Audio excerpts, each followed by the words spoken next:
Welcome to the BumbleKast. I'm your host, Ian Flynn, the Bumble King, and joining me as always is my Bumble co-host, Kyle, JCRB Krause. Hello, we're back. We have many, many questions, so we should probably just shut up and get to answering them. We should, because all these questions come from our patrons over at patreon.com/BumbleKast, Ko-fi.com/BumbleKast, and our YouTube members. And they have piled up to the size of a small, I don't know, Titan? City? Mountain. City, sure. That works for me. So yes, let's get right to it. All right, we're starting off with this one from Moreless. Does the Sonic cast know how many licks it takes to get to the Tootsie Roll center of a Tootsie Pop? Feel free to use any characters you think would make for a fun answer. Oh, Harvey Who knew, but that was confidential.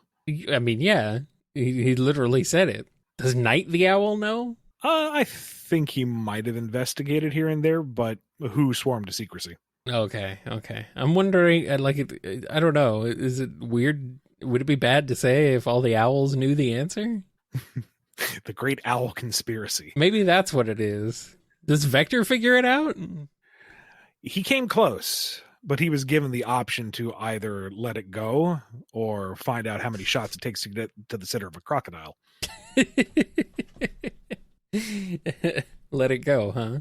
The candy never bothered him anyway, huh? He'd rather have a cold case than a cold corpse. Yeah, probably. Does Sonic know? He's not going to tell. Maybe Longclaw knew. And, she made him swear to secrecy. He's not going to betray these owl kin. True. What are you talking about? He may be a hedgehog at body, but he's an owl at heart. Yeah. He eats it so fast he doesn't count. He can't keep track. And here's one from Noni. An enterprising group of wildlife biologists have taken interest in the territorial habits of hedgehogs. They're given a research grant and begin their project, tranquilizing Sonic, Shadow, Amy, and Silver. The 4 hedgehogs are weighed, measured, and finally fitted with radio tracking collars and ear tags before being released back into the wild. What are their reactions to what is without a doubt the weirdest day of their lives? Sonic realizes that they're trying to get tracking data off him and takes that as a challenge. He's going to go fast enough that it fries every circuit they have. Good luck. Good luck trying to keep up with this. Amy will find a way to make it fashionable. If she's stuck with it, she's at least going to make it work. Silver is a little weirded out because he didn't think the tagging and collaring started for another 10 years. At least that's not how history went. But at least the revolution is going to be right around the corner. Oh, no. Wait, this collar doesn't suppress his powers. Who did this? Well, why did they do this? Now he's really confused. And Shadow will just hunt them down. Shadow would have woken up before he even left. He would have gone Mutant X on him. All the researchers wake up with their own collars and ear tags, and he's just standing over them. Yeah. Yeah. Luckily, Amy made it a fashion trend, so they're perfectly fine with it. Yeah. Thanks, Amy. Onyxodon has a question. Sonic Storybook Series, Captain Underpants. What happens? If you don't know it well, then talk about who else went to Jupiter and got more stupider. I am so in the dark here. Well, Sonic went to Jupiter and got more stupider one time. Did he? Yeah, on the BumbleKast. It's Bumble lore, dude. Did he? Yeah, that's a thing that happened. I feel like I've been to Jupiter all of a sudden. It's okay. Instead of a great red spot, it's a gaping hole where my memory used to be. Ian cannot handle the Bumble lore. There's too much Bumble lore. It's no longer possible. Look, the Bumble canon is malleable, okay? I remember it, if it makes anybody feel better. I remember Sonic going to Jupiter and getting more stupider. I made Supersonic. I made I made the thumbnail of Supersonic flying to Jupiter. So, anyway. Do you know Captain Underpants, Ian? It's a kid's book series, right? Yes. He's a captain and he has underpants. Apt. That's about all I know about him. All right. I'm sorry, we can't help you on Onyxodon. We know nothing. We're uncultured swine on the BumbleKast. System 509 has a question. Starline's isekai adventures continue. This time he gets taken to the universe of Doctor Who in the middle of a Dalek plan to exterminate humanity. How does he convince the Pepper Pots to not exterminate him on sight, and how long does he last before he outlives his usefulness? See, I'm not terribly familiar with Doctor Who. Can the Daleks even be bartered with? Rationalized? Pleaded with? Or I was under the impression they just freaking murk everyone they come across. I'm being told it depends on the writer. Yeah, all right. Fair enough. Yeah, I mean, that makes sense. Yeah. Well, in that case, Starline will just say that he got the abridged guide to the Hoodiverse, and confronted with this Dalek, as he expresses how much he appreciates their work ethic and their incredibly wonderful, straightforward approach to everything. He really endorses their worldview and the way that they work. He wants to facilitate, and their efficiency, maybe. Yeah. None of this gaudiness, except for like that round of multicolored ones. But you know what? A little bit of accessorization isn't a bad thing. They just exterminate. It's punchy. It's to the point. He likes it. And really, doesn't it make more sense to have someone assisting you than to just murder everything in your way and meet with resistance? Sure, they we'll work go together, with that. right? Sure, we'll go with that. It's logical. It makes perfect sense, especially for something as driven and clear-minded as the Daleks, right? But they can do business, right? And then and the Isekai adventures continue. Yeah. Yeah, pretty much. Alternatively, he comes back as a Dalek, and then we have Dalek Starline. Oh, okay. Starlek the Dalek. Got it. Instead of Dr. Starline, it's Dalek Starline. Sure. It's just a regular Dalek with a bill strapped onto it. It's got to have his color scheme at least. I have a duck bill. And Mixer17 has a question. As part of a new diabolical plan, Surge convinces Bernie, Jules, and Chuck to take her and Kid in with the hopes of really hitting Sonic where it hurts by ending them the moment they fully trust her. They don't buy it, obviously, but they think the two deserve a chance, so they play along. Unfortunately, it backfires on Surge, and she accidentally genuinely reforms with Kit, and even gets the two of them adopted.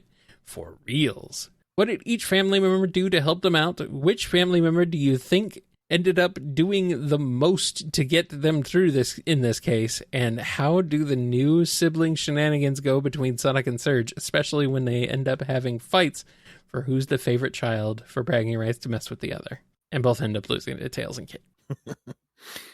Chuck is very direct with them and what's been done to him. Like, he straight up says, do you want to know what was done? Do you want me to explain the mechanics of this? Do you want me to change anything, modify? Is there anything that doesn't work or is painful or needs to be adjusted? And there's no point in being gentle about it. What's been done has been done. They're fully aware of it. So he's going to respect them and their agency in this and help them feel a little better as best he can. And Jules is going to sit there and says, you want to talk? Or you want to not talk? You want to vent? That's fine. And he listens and not just, sits there and lets the sound bounce off him. He actually listens. He gauges where he needs to and backs off when they need to just talk it out. And he's there to let them kind of work it out themselves. And Bernie doesn't got any crap. She's like, yeah, this is terrible. Yeah, my son can be a bit of an idiot. It's kind of funny. I didn't raise him. That was Chuck's job. I would have raised him better. Ha ha. And just really wins them over. She's the cool mom. And they finally realize, oh, wait, these are wonderful people. And they let us be who we are and refine ourselves. And they have a new lease on life. And they cannot let Sonic have that. No. Oh, they will murder the Sonic and take his parents. Yes, yes. No, wait, that would make the parents sad. Damn it, we have to get along now. Oh, man. But for their sakes, not his. Yes. Rabbit Haver has a question. Silver finds a college campus, and when shenanigans ensue, he finds himself the newest member of a fraternity. How does he handle the hazing, and what does his first party look like? What do his new frat bros think of him? And how long before Blaze has to come and pick him up? The poor boy saw that it began with psi and thought it was a psychic thing. And really should have figured it out from there. But we're going to assume that it isn't too nasty of a hazing culture, because if they got too weird with it, he would not stand for it. Like, he wants to fit in. He wants to experience the culture of the time that has been forgotten, but he is not going to be belittled. He is not going to be made a fool out of. If they try to do anything too wonky with him, they're going to go flying with those TK powers. He's a good boy, but he's not a pushover. No. So maybe it's just more of a fun frat, and it's some like stupid party game or something entertaining and fairly innocent that he can make even more fun with his TK powers. And now he's the life of the party. And yeah, of course he's, accelerated through the pledge process. He's in there. And, Silver's just cool. He gets along with everybody. He has cool psychic powers. How could you not want him in your brotherhood? He can steal the alcohol for the kids who are too young to get their own. Perfect. You're gonna have to frame it as differently than stealing, though. He isn't going to steal. He's a good boy. Well, yeah, we're not going to tell him what he's doing, but he'll figure it out eventually.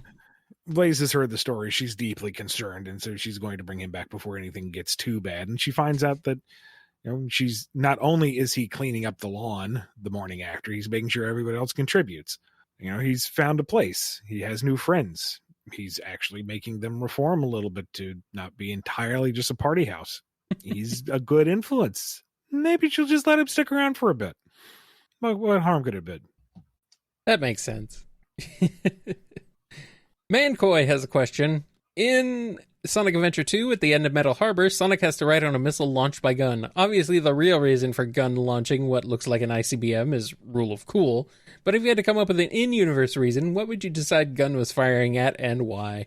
Given the amount of restraint that they've shown thus far, it was my headcanon that he got to the launch site, and so they decided to launch the missile and hope to just burn him up with the launch.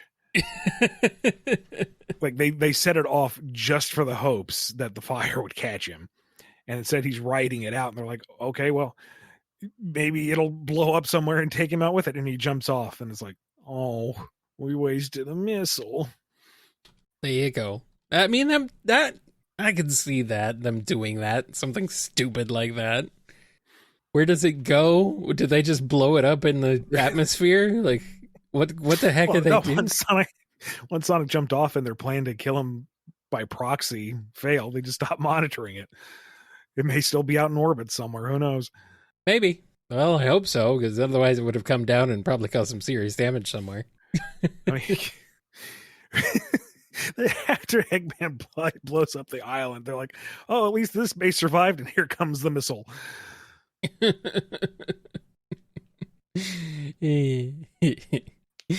Oh, boy. Here's a question for Rock a Million. I heard someone say you think Amy's love for Sonic is unhealthy, which is wrong, by the way. Is that true, or have you been misquoted? Misquoted. Thank you for asking, though, rather than just assuming. Yeah. This is another game of telephone being played here, I think. Or just people outright lying. That works, too. Well, okay, making crap up? No. No one makes things up that we supposedly say on this show, but never actually do if anyone actually listens to it. Rogers has a question. Is it theoretically possible to make the final horizon in Sonic Frontiers take place after the events of the main game and not be a simulation? Also, I have a concept I wanted to share. E102 Gamma, after dying in Sonic Adventure, finds himself in an isekai anime/manga. Also, I had another idea of turning him being sent to human and having to come to terms with his more complex way of human thinking. That's two different things, Rogers. But yeah, that's okay. Again, you can't take fan ideas. So if those ideas appeal to you, write your fanfic. Make a fan comic. Shoot, do a whole fan animation. Go nuts with it. Just don't bring it to me, because legally I can't look at it. Mm-hmm. And for the endings for Frontiers, take your pick. Which one do you like best? Or if you want to say one happens before or after the other, go that way too. Well, there you go. And our last question before we take a break is from none other than the Scurvy Pirate Dog. A new villain has arisen, one who's managed to defeat Silver, Knuckles, Shadow, and even Sonic has fallen to this foe. The only ones who can stand up to this new threat are the Diamond Cutters, consisting of Tangle, Whisper, and Lanolin. And so, as they see their fallen comrades, they see the villain who they have to fight. as they stand face to face with the Prince of Pickles, the Sultan of Sauce, the uncanny Condiment King. How does it go, and how do the Diamond Cutters react? Oh, Tangle's all for it. Tangle's ready. I mean, they square off, and she's like, "Oh, I've been relishing a chance to do this." And Lanolin goes, I knew it. "Why are you getting in on the act?" And Whisper just holds her back and says, "No, let her cook." And Tangle looks back at her just like starry-eyed. "You get me?" And then she and Condiment King just throw off food puns until finally Condiment King crumples under the strain. Condiment King can't handle it. He can't handle Tangle.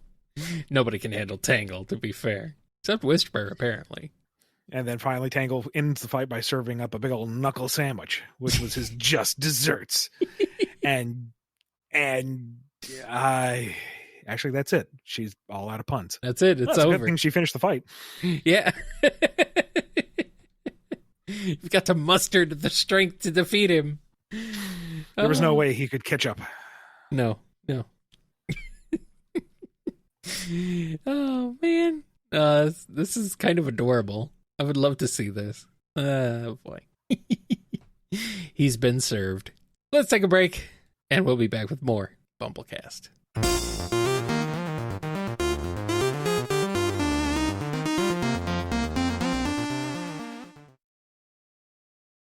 And we're back, and we're going to be starting off with our weekly giveaway question. Follow us on our Blue Sky, Twitter, Tumblr, Instagram, and or Facebook accounts, and you might get a chance to have your question answered on the show free of charge. This week's winner is... Star Wars Fun from Tumblr. In the Pure Hero Dark ending, Shadow describes himself as the most powerful hedgehog in the world, and the ultimate hedgehog. Which isn't a high bar, considering how few hedgehogs there are, especially since that was pre-Silver. So, do you think Tails, or any of the non-hedgehogs for that matter, could have beaten him in a fight? Star Wars Fun. Do you realize the target you were painting on my forehead by asking me if Tails could beat Shadow? I don't think this is malicious. I honestly don't think you understand what you are asking. No, I don't think so either. In this fandom, if Tails could beat Shadow. If I give you my honest answer, there will be rage. There will be demands for my head. You do not understand the sheer raw power of a fully operational Tails fan base. Whoever wins, Ian loses. Look, I like Tails as a character, as a lot of things. I tried to do honest by him with Frontiers. I think you can tell that I do have respect for the boy, and I want only the best for him. He is full of great potential, and he has considerable skill at this, especially for his age. He can't take Shadow. Okay? I said it. Leave your angry comments below. Drive the algorithm. I'm going to be over here behind this blast shield. Please don't worry about it. I'm going to be over there. Any other non-hedgehogs? No. You could maybe make a case for Omega, since he supposedly took him out in the bad timeline of 06, but we don't know the circumstances.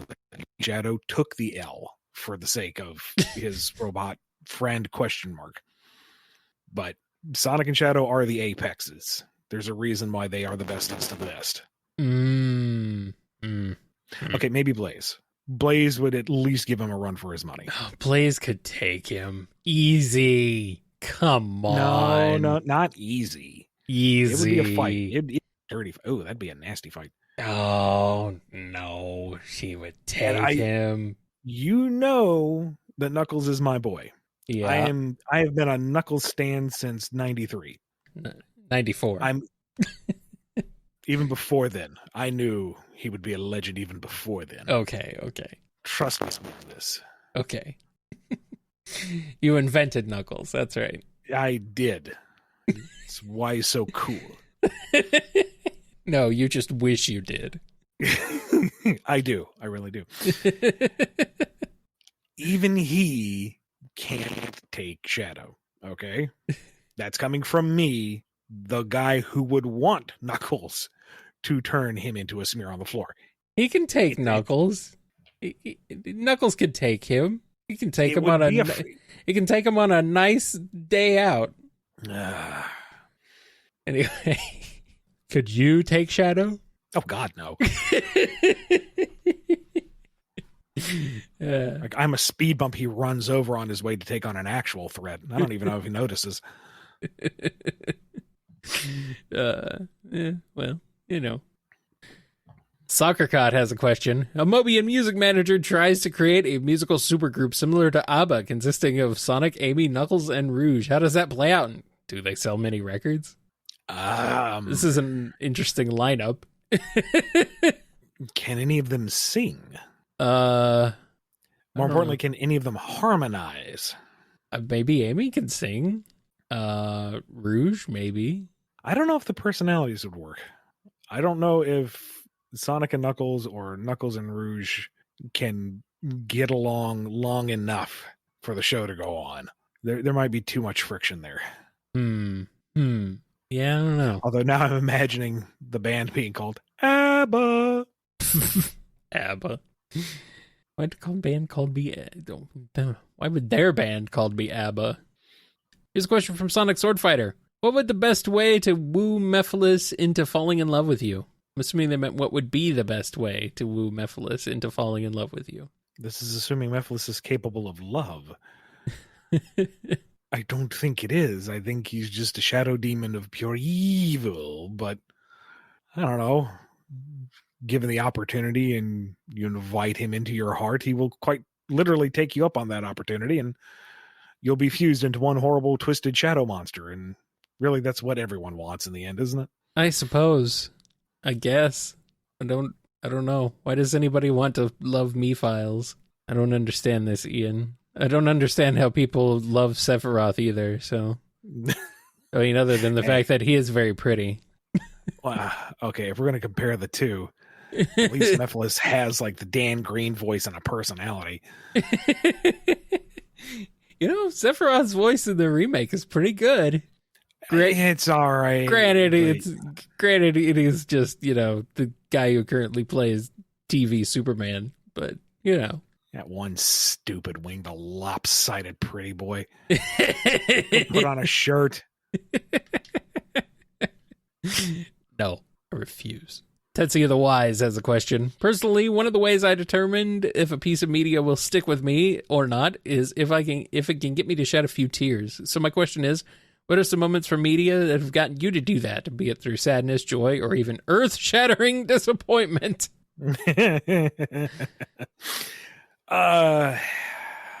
Goodness.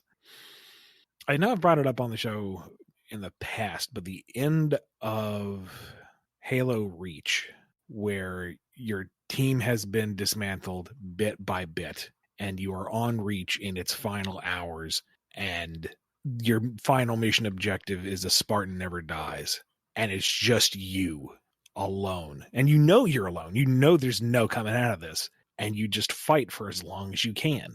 That got me. That actually hit me. I have my quibbles with the game's story overall, but that moment, that felt earned. That got me. And pretty much all of ODST. That's just an exquisite piece of art by itself.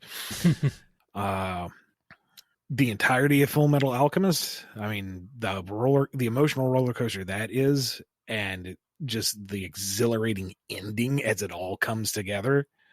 I don't even want to highlight certain points because I want anyone who hasn't read it or watched it to experience it pure. But especially in the end game, there was one moment in particular where Leigh and I were watching, and a particular character comes back, and we both immediately jolted to the edge of our seats, going, "Oh shit!" in horror and delight and excitement and wonder, and just that's such a good series.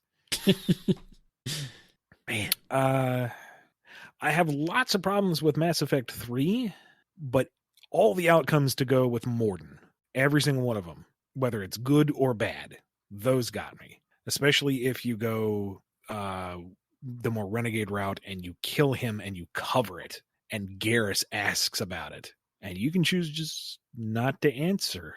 But Garrus figures it out anyway, and he's not going to turn on you. He's not going to reveal the truth, but he hates it. He hates the whole situation, and it's like, it hurts. No. Or if you fake the cure to the genophage and Rex finds out, I made a point of not going that route because seeing the scene's hard enough. Actually having that blood on my hands, don't want to do it. Don't want to do it. Yeah. And Fellowship of the Ring, a lot of excellent moments there that just stay with you.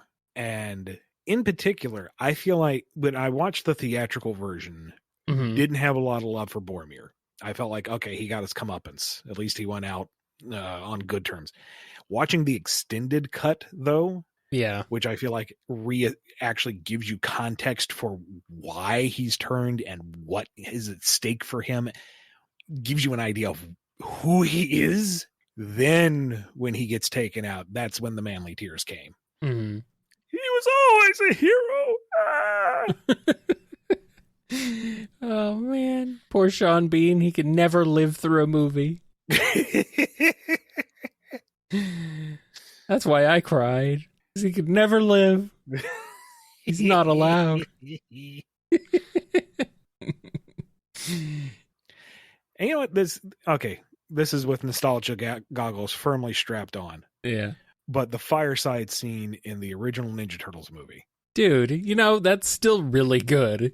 It is good, damn it. That movie is still great. Like, it's not good for its time. It's still good. Like, come on. Oh, and I know we've brought this up before, but out of Stephen King's Dark Tower series, I refuse to read book 4 again. It broke my heart. It ripped my guts out. It was spectacularly done. I ain't doing that again. Because this time I know it's coming and there's still no way to stop it. So, nope. You got me once. All right, let's move on to this question here from the Hobgoblin. Wait, surely you know that the Babylon Rogues were based on the Hooligans, right? I mean, it was stated that they were based on old unused Sonic characters when they debuted. Jet has just redesigned Bean, Wave has just redesigned Fang, and Storm has just redesigned Bark. I'm sure if they had a fourth member, it would be their Honey. It is weird for you to talk about if the two groups met without calling this point out. I don't think so, Tim. Tim? If anything, I would argue that Jet might be based off of Speedy, given that he's a green, fast bird who is descended from a higher-ranking leader father figure in an organization of tech-based birds. If anything, the Babylon Rogues seem to be more inspired by the Battlebird Armada. Yeah. I'll almost see you to the Jet Bean thing, but saying that Wave is based off of Fang? No. They're not even the same shade of purple. And Storm and Bark is out the window, especially since the Hooligans as a unit wasn't a thing when they came out. At least I don't think they were. No, that was more of a you thing. Yeah, okay, so I came on... I brought Bean and Bark back into things when I started. Yeah. But I don't know if we had the Hooligans actually established as a group by the time Riders came out. I don't think so. I don't think that's it. Riders came out in 2006, the same year you started, apparently. So okay, then yeah, there's no way. I know that they were considered for heroes, but we don't know in what format or what configuration. Yeah. And there's a lot of unused Sonic characters. I mean, Jet might be based off of Sharps, for pity's sake. We don't know. Yeah. You want to go out on a limb and say Storm is based off of the old bear or gorilla characters. If they say based on old unused Sonic characters, Fang, Bean, and Bark aren't unused. They were used. They were in fact used. They weren't just like... I don't know. They were rare. They weren't used often. They were only used in a couple things, but if you want to talk about an unused Sonic character, you're talking like Tiara Bubowski. Yeah. Now, they seem to be quoting something here. I don't know where that quote's from or who said it, so I don't know what that's from, and I could very well be wrong. Maybe they were, but I sincerely doubt that. I think you're drawing parallels that are not actually there. Mm-hmm. Yeah, I've never heard that before myself, so. All right, here's one from the Phantomist. So recently, my friend started saying, quote, Ian Flynn, unquote, whenever anything gets referenced in any sort of media as a joke. And it's getting annoying, to be honest. How do you feel about your name being used as a buzzword whenever anything gets referenced? I'm mainly asking you because I want my friend to stop the running joke. Not saying their name on here, obviously, but you know who you are, Bub. Bub. I can't control the internet.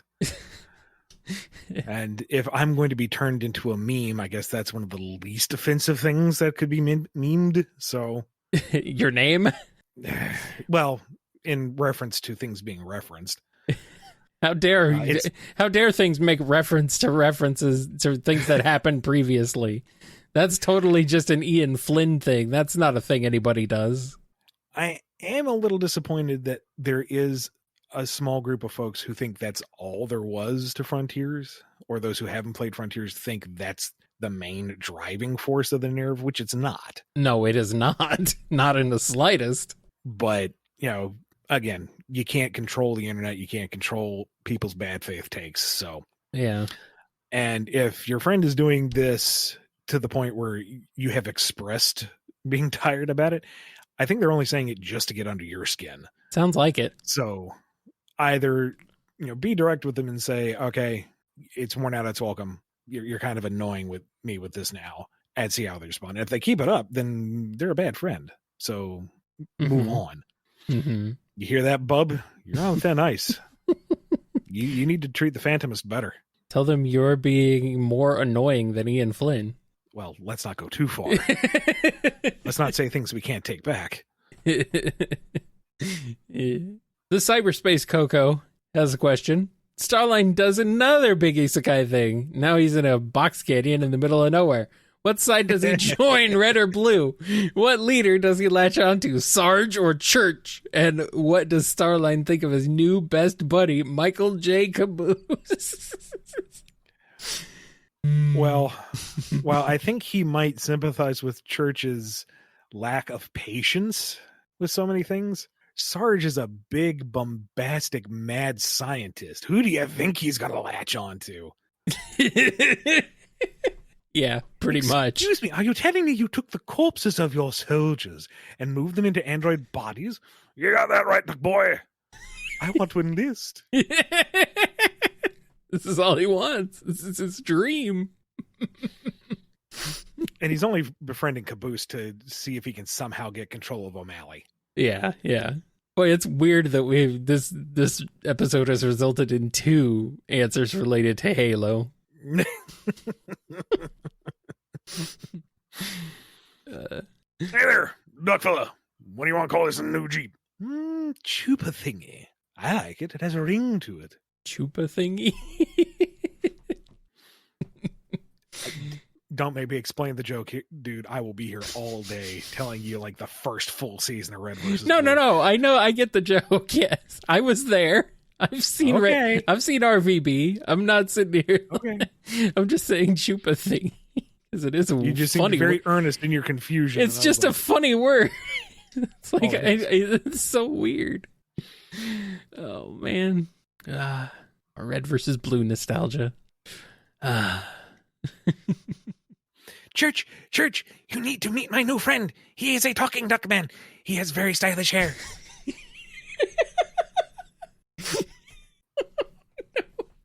Why does he sound like Silver? It's because it's the same voice that I do. Okay. Oh boy. All right. For you kids who don't know what we're talking about, you're familiar with Rooster Teeth, right? You know they do things other than Ruby? Yeah, that's what we're talking about. Well, when they used to. May they rest in peace as a company. Uh-huh. Twilord has a question. Separating it from the other context from your mind, does Doomnilla sound like a good name for an ice cream flavor that is actually tasting of vanilla seriously? Oh, absolutely. Are you kidding? Doomnilla. That's a vanilla that has gone off the deep end. That's the most intense vanilla you have ever tasted. Yes. It slaps the chocolate sauce out of your hand. It's a BFC 9000. The C stands for cone. Here's one from Virgil A. In a previous BumbleKast, you proposed Tails would prefer Metal Gear Ray's smoothness and more organic design, while Eggman would go with Rex, which would fit Starline better. Sahelanthropus, with its absurd coolness and utter uselessness, only being used as a marketing tactic for Skullface's tampered nukes, or Exilus for its spider tank design, absolutely decimating small villages with its chainsaw hands and laser cannons, but is only called a Metal Gear because in canon it would sell better with that name despite having no nuclear capabilities. Which Metal Gear would he prefer, and how would it kill him in an ironic fashion to continue the isekai adventures? Oh, the Excelsus. Something that's far more practical and yet effective. He'll go with that. And besides, it has, laser cans and, chainsaw arms. It still appeals to him in that Eggman-y big band tech sort of way. Yes, I'm calling Eggman's tech big band, because if you had to apply music to any of it, it would be big band. Yeah, it's true. And how? Well, either A, Snake takes him out, or B, Starline attempts to flee it because he thinks Snake's about to take him out, but he didn't turn it off. He left the keys in the ignition, and one of those lasers or saw blades is going to get him. Sure, we'll go with that.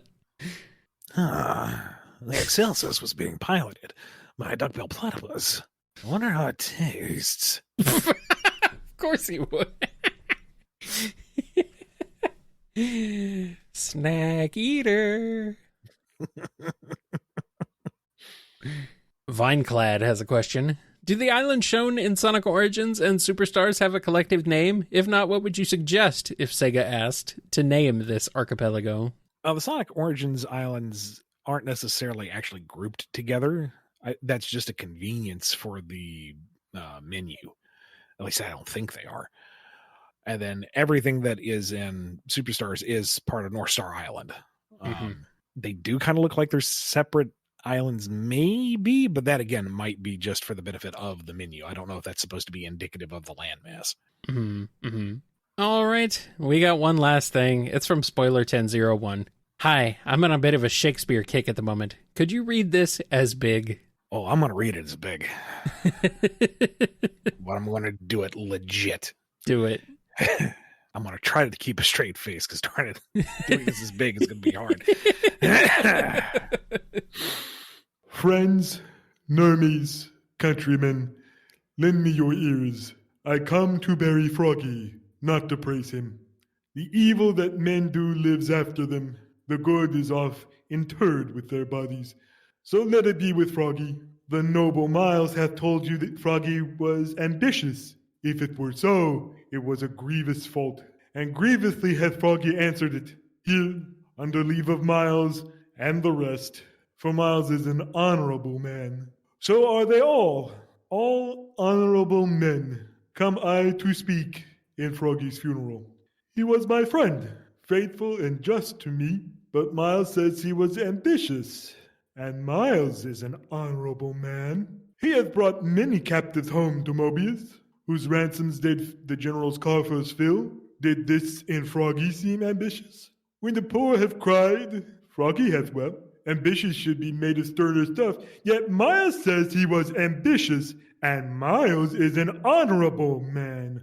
You all did see, on the Lupercal, I thrice presented him a kingly crown, which he did thrice refuse. Was this ambitious? Yet Miles says he was ambitious, and sure, he is an honorable man. I speak not to disprove what Miles spoke, but here I am to speak what I do know. You all did love him once without cause. What cause withholds you then to mourn for him? O judgment, thou art fled to brutish beasts, and men have lost their reason. Bear with me. My heart is in the coffin there with Froggy, and I must pause till it come back to me. Bravo. Bravo. Fantastic. Shakespeare in the Park with Big the Cat. Coming next week. Is this a dagger I see before me? Is this a butterfly? Wait, no, that's a different thing.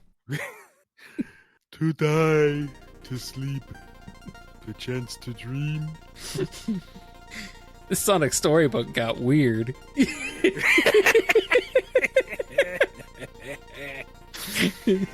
Thank you so much to our patrons over at patreon.com/BumbleKast, Ko-fi.com/BumbleKast, and our YouTube members for supporting the show and submitting all these questions. Be good to yourselves, be good to each other, and we will see you next time on the BumbleKast. Perchance to dream, Froggy. Romeo, oh Romeo, wherefore art thou Romeo? Oh, man. Aaliyah's asking, what the hell did I just wake up to? Shakespearean big.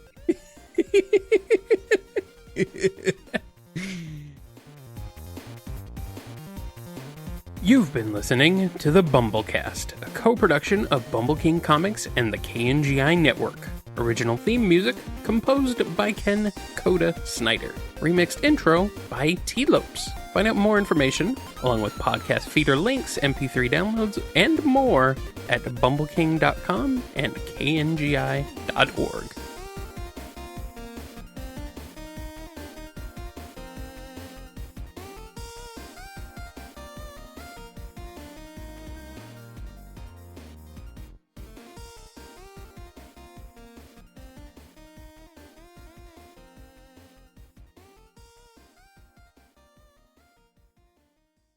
Who is Romeo in this instance? Espio? I guess. I wanted it to be silver. Yeah. I guess that works.